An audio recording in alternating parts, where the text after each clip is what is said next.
Class 11th sequence and series exercise 8.2 का question number 19 and 20 number question इस video में हम कंप्लीट करने वाले हैं। इससे ऊपर जितने भी क्वेश्चन दिखाई दे रही है वो सारे क्वेश्चन का सॉल्यूशन करके अपलोड कर दिया गया है, प्लेलिस्ट बना है, वहाँ से आप उसको देख पाएंगे। तो आइए इस वीडियो में हम क्वेश्चन नंबर 19 और 20 को ख़त्म करने वाले हैं। तो 19 नंबर क्वेश्चन क्या बोल रही है, एक बार पढ़ लेते हैं। बोला find the sum of the product of the corresponding terms of the sequence 2 4 8 16 32। ये सीक्वेंस है और ये दूसरा सीक्वेंस है जिसका फर्स्ट टर्म 128। तो ये दोनों सीक्वेंस के करस्पॉन्डिंग टर्म का जो प्रोडक्ट है उसका सम हमें कैलकुलेट करना है।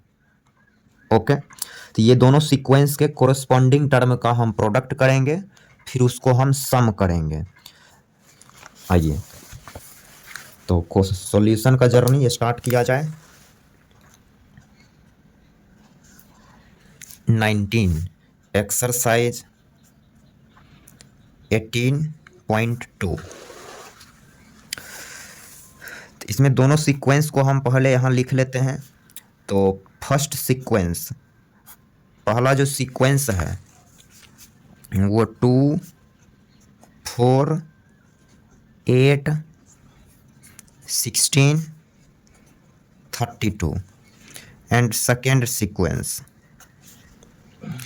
128 32 8 2 हाफ। ये रहा सेकेंड सीक्वेंस। पेन थोड़ा चेंज कर देंगे क्योंकि ये थोड़ा सा कम विजुअल है। तो ये दो सीक्वेंस है। अब ये दोनों सीक्वेंस का करस्पॉन्डिंग टर्म का प्रोडक्ट करेंगे। तो टोटल टर्म की संख्या कितना है, तो 1 2 3 4 5। तो प्रोडक्ट करके जो सीक्वेंस बनेगा उसमें भी 5 टर्म ही दिखेगा।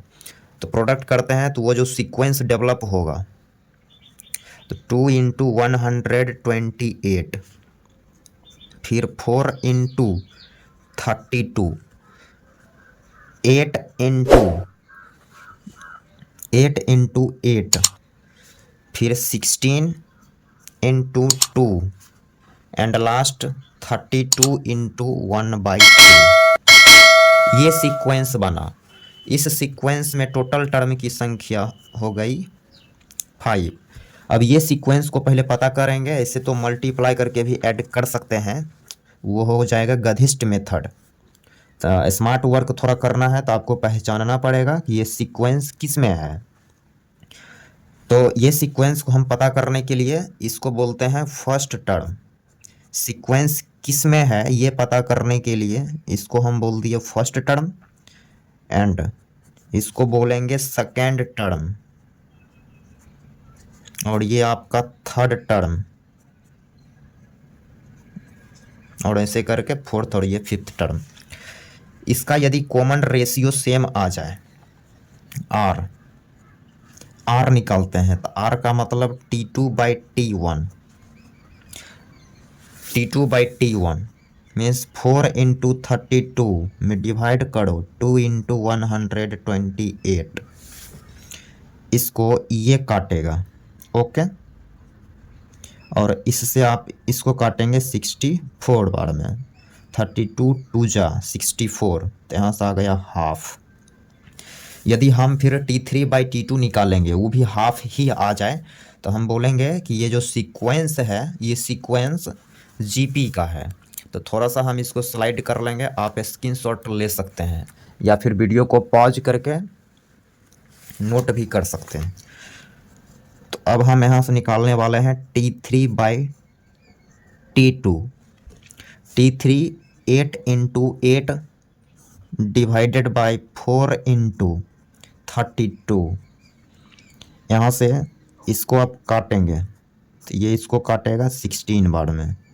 तो 8 2 जा 16, तो आ गया हाफ। तो ये दोनों यहाँ देख रहे हैं सेम है, तो सेम आ गया। कॉमन रेशियो सेम है, दैट मीन्स ये जो सीक्वेंस है ये GP में है। ओके, तो जीपी में है टोटल 5 टर्म है, तो डायरेक्ट हम इसकी सम निकाल सकते हैं S5। तो इसको लिखेंगे ए, तो ए क्या रहेगा, तो 2 इंटू 128। सम की फार्मूला क्या है, SN, जीपी कैन टर्म का sum A into 1 minus R की power n divided by 1 minus R. Okay, तो ही फार्मूला यूज कर रहे हैं, डिवाइडेड बाय, तो ए हो गया इंटू 1 माइनस आर, तो आर रखना है 1/2, अब पावर में n means 5 whole divided by 1 minus R means 1/2, 1 minus 1/2। Clear, यहाँ से ये हो गया 2 इंटू 128 इंटू एलसीएम 32, 32 माइनस 1 31, और एलसीएम की बात करें तो ये हाफ आ गया एलसीएम, 1 में से हाफ घट गया, हाफ आ गया। ओके, तो यहाँ से आप चाहो तो इसको इससे काटेंगे और इसको 2 टाइम्स में काटेंगे तो 64, और ये 8, इसको 8 बार में काट लिया, तो यहाँ से आ गया, ये हाफ इधर जाकर मल्टीप्लाई करेगा तो 16 इंटू 31, 16 इंटू 31, इसको जब आप मल्टीप्लाई करेंगे, कर लेते हैं, 6 1 जा 6, 6 3 जा 18, ओके, 496, तो 496, तो दोनों सीक्वेंस के जितने भी टर्म हैं सारे टर्म को मल्टीप्लाई करके जो सीक्वेंस बनेगा वो जीपी में बनेगा। टोटल 5 टर्म्स हैं, तो ये टोटल सम इतना आ जाएगा, ये फार्मूला अप्लाई करके, ये वाली फार्मूला हमने अप्लाई करा तो इसके 5 टर्म्स का सम आ गया। तो ओके, तो अब हम करने वाले हैं क्वेश्चन नंबर 20 नंबर क्वेश्चन भी कुछ सेम कैटेगरी का है, आप यहाँ समझने का प्रयास करें। बोल रहा है so that the product of the corresponding terms of the sequence AR square dash dash dash AR की power n minus 1 and AR capital है, ठीक है, capital AR square dash dash dash capital AR की power n minus 1 form AGP, तो हमें find करनी है common ratio. Okay, तो ये जो 20 नंबर क्वेश्चन है सेम टू सेम 19 नंबर के जैसा है। ओके, तो इसको हम अभी सॉल्व करने वाले हैं। तो यहाँ पर 2 सीक्वेंस दे रखा है, अब दोनों सीक्वेंस के करस्पॉन्डिंग टर्म को प्रोडक्ट करेंगे तो वो एक जीपी बनाएगा। क्वेश्चन नहीं कह रहा है, एक जीपी बनाएगा, तो वो जीपी जो बनेगा उस जीपी का कॉमन रेशियो क्या है ये हमें कैलकुलेट करना है। तो आइए हम इसको थोड़ा सा स्लाइड करें, तो हमने ये स्लाइड कर लिया। तो अब हम करने वाले हैं क्वेश्चन नंबर 20। यहाँ पे पिछले क्वेश्चन के जैसा ही 2 सीक्वेंस दे रखा है, तो पहला सीक्वेंस हम यहाँ लिखते हैं AR square AR cube, okay, dash dash dash AR की power n minus 1, okay, and second sequence capital A capital R, तो ऐसे करके ये भी प्रोसेस जा रही है, AR square AR cube dash dash dash AR की पावर n माइनस 1। ओके, तो एक नया सीक्वेंस अब तैयार करना है जो इसके करस्पॉन्डिंग टर्म के प्रोडक्ट करने से बनेगा। ओके, तो हम क्या करते हैं, करस्पॉन्डिंग टर्म को मल्टीप्लाई कर लेते हैं, तो A मल्टीप्लाई A, तो यहाँ से बनेगा स्मॉल a कैपिटल A, इसको मल्टीप्लाई करिएगा तो AR capital A capital R, okay, AR square, फिर यहाँ पे हो जाएगा AR स्क्वायर, ऐसे करके ये सीक्वेंस बनता हुआ दिखेगा। लास्ट टर्म भी लिख सकते हो, AR की पावर n माइनस 1 AR की पावर n माइनस 1 ओके, तो ये हमने सीक्वेंस बना दिया। ओके, यहाँ तक कोई समस्या नहीं। अब हमें पता करना है कि ये जो सीक्वेंस तैयार हुआ, ये जीपी में है। क्वेश्चन में बोल भी दिया कि ये जो सीक्वेंस बना है ना, ये सीक्वेंस जीपी में है, एक जीपी को फॉर्म करेगा, एक जीपी बनाएगा। तो इसकी कॉमन रेशियो क्या है? तो जैसा कि पता है, इसका फर्स्ट टर्म यहाँ से स्मॉल ए कैपिटल ए आ गया, and second term small A small are capital A capital R.